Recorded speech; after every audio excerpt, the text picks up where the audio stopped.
Sabe de onde vem a palavra gaúcho?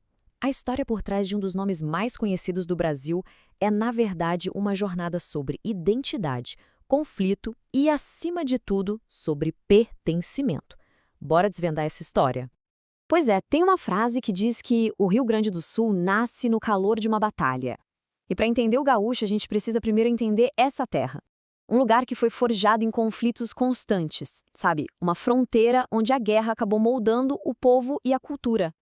E é justamente nesse caldeirão de batalhas que surge uma figura completamente única. Mas a grande questão é, de onde é que veio o nome que define essa figura? A resposta é bem mais complexa e até mais pessoal do que se imagina.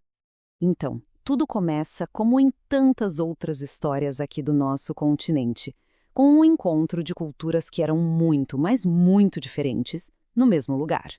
E esse encontro, bom, não foi nada pacífico, mas foi ele que deu origem a algo totalmente novo. Olha só o cenário. De um lado, a gente tinha os colonizadores europeus, portugueses e espanhóis, chegando para expandir seus territórios, seus impérios. Do outro, os povos indígenas que já viviam nessas terras há gerações. Não tinha como, né? O choque entre esses dois mundos era inevitável. E foi justamente dessa interação, que muitas vezes era bem violenta, que surgiu o que a gente pode chamar de cruzamento. Uma mistura de sangue, de cultura, que gerou uma figura que, no fim das contas, não se encaixava direito em nenhum dos dois lados. Agora, vamos tentar imaginar como era a vida dessa pessoa. Pensa só, nascer no meio dessa fronteira toda sem pertencer de verdade aos mundos que te deram origem. Era uma posição bem solitária, uma busca constante para entender quem se era de verdade. Uma situação que acontecia muito era a seguinte: nascia uma criança, filha de uma mulher indígena, com um homem branco. No começo, essa criança crescia ali, totalmente imersa na cultura da mãe, na tribo. Só que aí chegava um ponto, uma virada de chave, principalmente se fosse um menino. As diferenças físicas começavam a aparecer. Ele era mais alto, começava a ter pelos no rosto, aquela primeira barba, sabe? Os tais 4 fios de bigode. E essas características eram vistas como uma ameaça para a cultura da tribo. O resultado? Ele não era mais aceito ali. E é aqui que a coisa fica intensa. Essa frase resume tudo. É a crise de identidade na veia. Expulso da tribo da mãe, ele também não era visto como um igual pela sociedade do pai. Era um estranho na própria terra, sem um lugar para chamar de seu.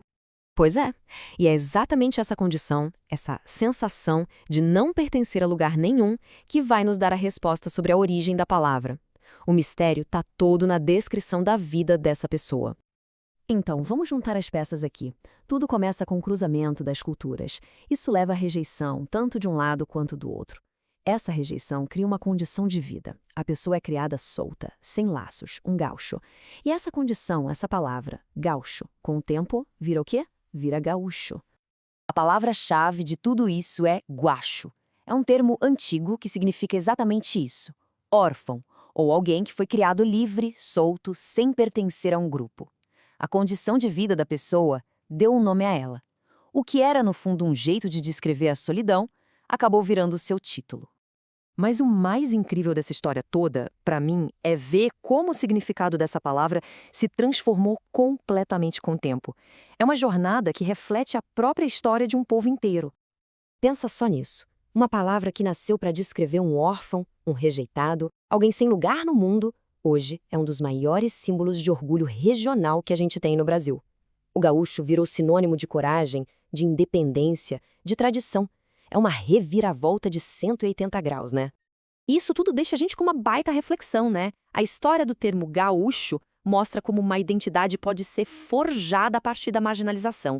Afinal, quantas outras identidades que hoje a gente vê como motivo de orgulho não nasceram lá atrás de uma palavra que significava justamente o contrário, que significava exclusão? Fica aí a pergunta para a gente pensar.